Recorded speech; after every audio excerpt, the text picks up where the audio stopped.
World War II was not just decided by armies. It was a global race of invention where engineers and scientists forged the technologies that define modern warfare. In this countdown, we are ranking the top 10 revolutionary weapons and systems that changed the conflict's course and shaped today's military power. From innovations that gave ordinary soldiers new battlefield roles to breakthroughs that redefined strategy itself, each entry reveals how necessity and urgency drove unprecedented change. Let us begin our journey into the wartime arms race with number 10. In the 10th place, the M1 bazooka brought a seismic shift to infantry combat. Before its arrival in 1942, foot soldiers faced enemy tanks with little more than rifles and grenades, often a hopeless mismatch. The bazooka answered this problem with a simple, shoulder-fired steel tube that launched a 2.36-inch rocket with a shaped charge warhead. That warhead used the Monroe effect, focusing explosive energy into a jet that could punch through 3 inches of armor at up to 150 yards, enough to destroy most medium tanks from the side or rear. First issued to U.S. forces in North Africa, the bazooka made its mark at battles like Kasserine Pass, where American squads used it to halt advancing German panzers. Over 476,000 launchers were produced during the war, and more than 15 million rockets were fired.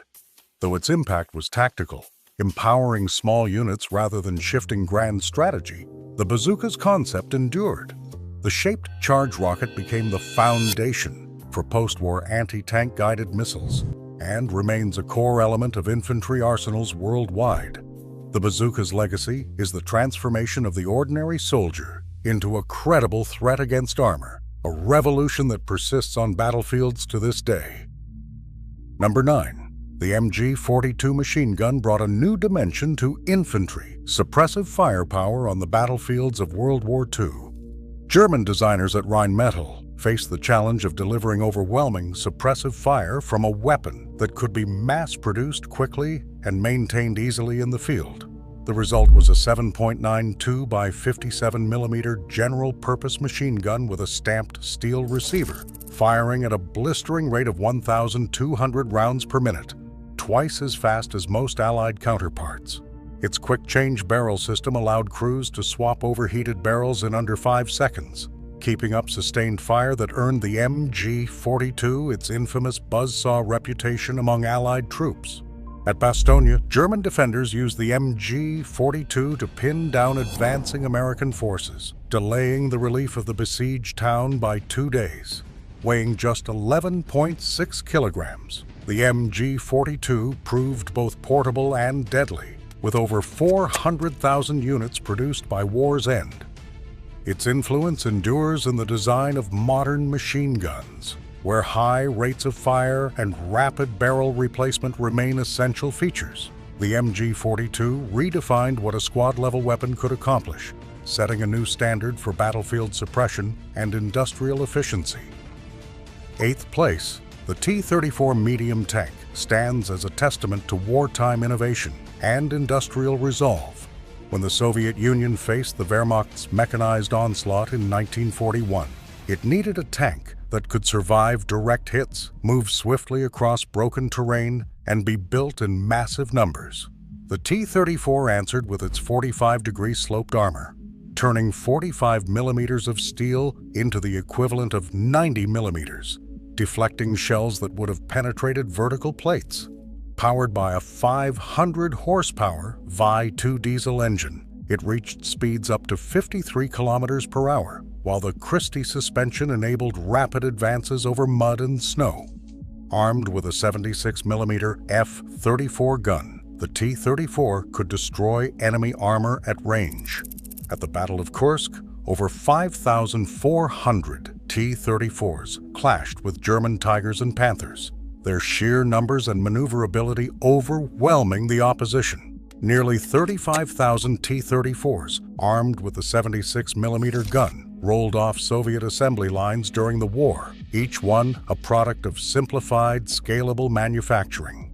The T-34's legacy endures in the design of post-war main battle tanks worldwide, proving that the balance of protection, firepower, and mass production could decide the fate of armies.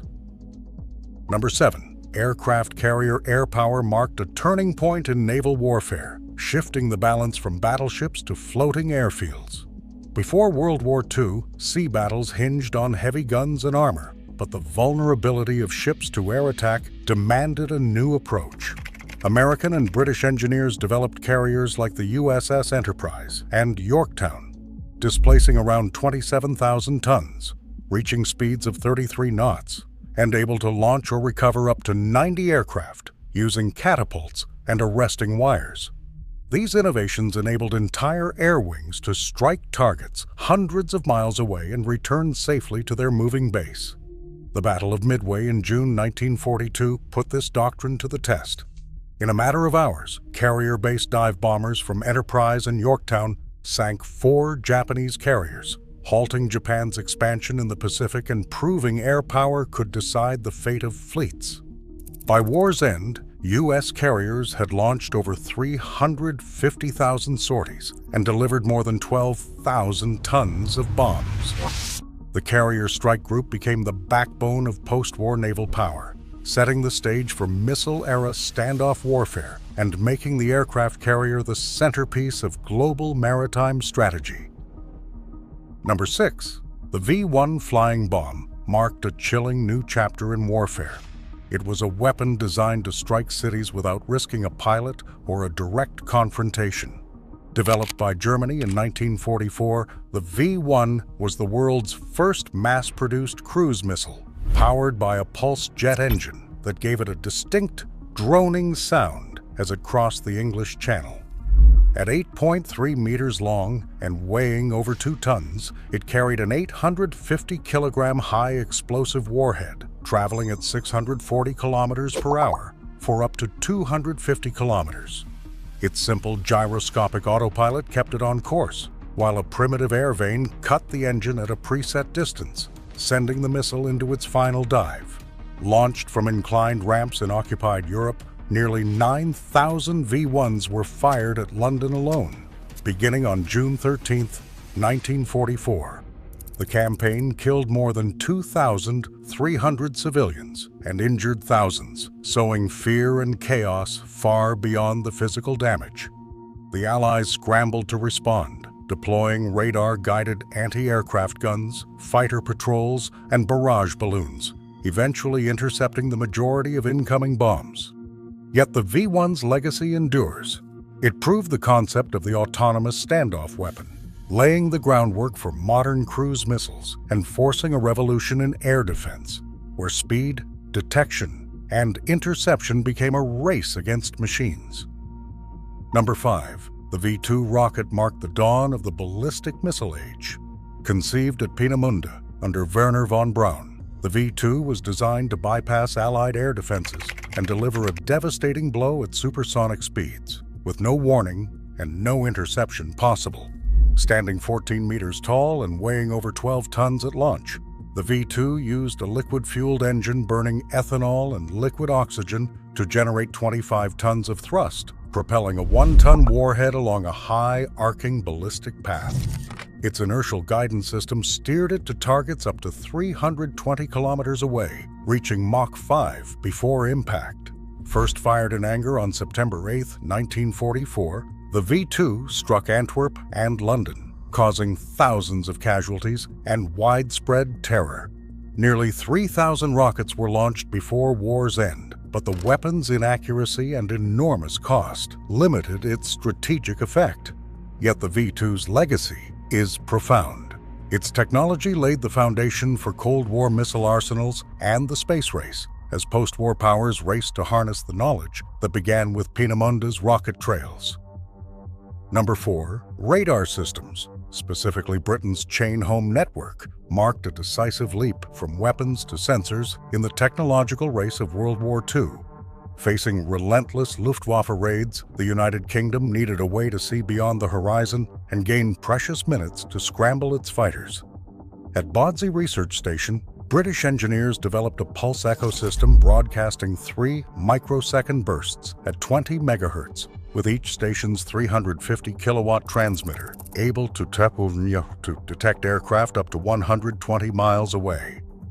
Chain Home's 12 coastal stations, operational by the summer of 1939, formed the backbone of the Dowding system, linking radar plots to command centers for real-time fighter direction. During the Battle of Britain, this network enabled the Royal Air Force to intercept 80% of inbound German raids, shifting the odds in Britain's favor and keeping the skies defended when defeat seemed imminent. The urgency of war drove radar from experimental physics to a fully integrated command tool, providing not just detection, but decisive information dominance. After 1945, Chain Home's pulse timing principles became the foundation for civil air traffic control and modern military radar, proving that the power to sense and respond could be as revolutionary as any weapon forged in the conflict. Coming to the top three, the Enigma code-breaking effort and the rise of early computing machines transformed World War II into a contest of information as much as firepower. German Enigma and Lorenz ciphers shielded U-boat wolfpacks and high command orders behind billions of possible rotor settings. British cryptanalysts at Bletchley Park, led by Alan Turing and Gordon Welchman, built the bomb, an electromechanical marvel that could sift through 3,000 settings per second, searching for the daily Enigma keys. By 1944, Tommy Flowers's Colossus, the first programmable electronic computer, pushed the frontier further, reading 5,000 characters per second from intercepted Lorenz messages. This leap in automated decryption enabled ultra-intelligence, which rerouted Allied convoys away from U-boat ambushes, saving an estimated 1,500 ships in the Atlantic, and provided a window into Axis strategy. Historian R. Hinsley estimates ultra-intelligence shortened the war in Europe by as much as 2 years. The bomb and Colossus did not just win the information war, they laid the foundations for digital computing, turning the tide from sensing the enemy's moves to exploiting their secrets in real time. Number 2, the Messerschmitt Me 262 marked the moment when the speed barrier of piston-engined flight was shattered. Germany faced relentless Allied bombing campaigns, and propeller-driven fighters could no longer intercept the high-flying, fast-moving bomber streams. The Me-262 answered with twin Jumo 004 axial flow turbojets, each producing 8.8 kilonewtons of thrust, accelerating the aircraft to 870 kilometers per hour, at least 150 kilometers per hour faster than any Allied fighter in service. Air entered the jet's compressor, was mixed with fuel in the combustor, then expelled through a turbine to generate pure thrust, a leap beyond propeller physics. First flown in combat in September 1944, the Me-262 achieved a kill ratio of 4.3 to 1 against Allied aircraft, devastating bomber formations over Germany. Yet the innovation came too late. Engine reliability averaged just 30 hours, and only about 1,400 were built. Wartime fuel shortages grounded many before they could fly. Despite its limited operational effect, the Me-262's legacy is enduring.